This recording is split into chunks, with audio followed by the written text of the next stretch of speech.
Reporter channel എന്നുള്ളതല്ല. നമ്മുടെ ജനപ്രതിനിധികളെല്ലാം ഒരുമിച്ചൊരു കാര്യത്തിന് വേണ്ടി നിൽക്കുന്നു.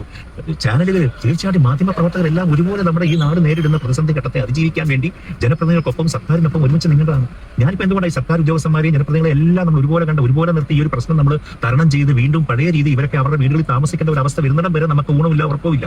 അങ്ങനെ ആത്മാർത്ഥയോടെ നിൽക്കുകയാണ് ഇവിടുത്തെ ഉദ്യോഗസ്ഥന്മാരും ജനപ്രതിനിധികളും. അപ്പോൾ ഈ ഒരു ചാനൽ മാത്രം വന്നിട്ട് ഇവിടെ വന്നിട്ട് പ്രശ്നം ഉണ്ടാക്കാൻ വേണ്ടി ഞാൻ ഇവിടെ വന്നപ്പോഴേക്കും എല്ലാം പ്ലാൻഡാണ്.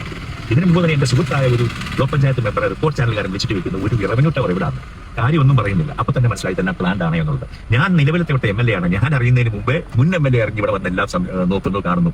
ഇതൊക്കെ രാഷ്ട്രീയ പാർട്ടികൾ വരുന്നു. ഏത് രാഷ്ട്രീയ പാർട്ടി എന്നൊക്കെ എല്ലാവർക്കും അറിയാമല്ലോ. ഇത് പ്ലാൻഡായിട്ട് ചെയ്തൊരു കാര്യമാണ്. നമുക്കിതിനൊന്നും നേരമില്ല. സത്യത്തിൽ നമുക്കിതൊന്നുമല്ല നോക്കണ്ട. ചങ്ങനാശ്ശേരി അപ്പർ കുട്ടനാട് പ്രദേശം ഇവിടെ താമസിക്കുന്ന സാധാരണ പാവങ്ങളുടെ വീടുകൾ മുങ്ങിയിരിക്കുക. അവർക്ക് പ്രായമുള്ളവരുണ്ട്, രോഗമുള്ളവരുണ്ട്, കുഞ്ഞുകുട്ടികളുണ്ട്. അവരെയൊക്കെ സംരക്ഷിക്കുക എന്നുള്ളത് ഗവൺമെന്റിന്റെ ജനപ്രതിനിധികളുടെ കടമയാണ്. അതുകൊണ്ട് തീർച്ചയായിട്ടും ഇനിയെങ്കിലും ഇങ്ങനെയുള്ള അനാവശ്യമായ രാഷ്ട്രീയം ഒരിക്കലും ഇപ്പം കാണിക്കരുത്. അതൊക്കെ നമുക്ക് പിന്നീട് സംസാരിക്കാൻ രാഷ്ട്രീയം, അല്ലെങ്കിൽ ആ രാഷ്ട്രീയം പിന്നെ കളിക്കാം. പക്ഷെ ഒരു ജനപ്രതിനിധി എന്ന നിലയിൽ എനിക്ക് ചെയ്യാനുള്ളത് 100% കൃത്യമായിട്ട് ചെയ്യും. ഞാൻ ആ കൂടെ കാണും. പിന്നെ ഇതോടൊപ്പം തന്നെ വളരെ സൗമ്യമായിട്ട് സംസാരിച്ചു തുടങ്ങി അനാവശ്യമായിട്ട് എന്നോട് പ്രവോക്ക് ചെയ്തോട്ട് തീർച്ചയായും ഞാൻ മറുപടി പറയും. ചങ്ങനാശ്ശേരി MLA എന്ന് പറഞ്ഞാൽ അതിന് വ്യക്തമായ മറുപടി തന്നെ ഞാൻ പറയും. അത് ഇനിയാണെങ്കിലും പറയും.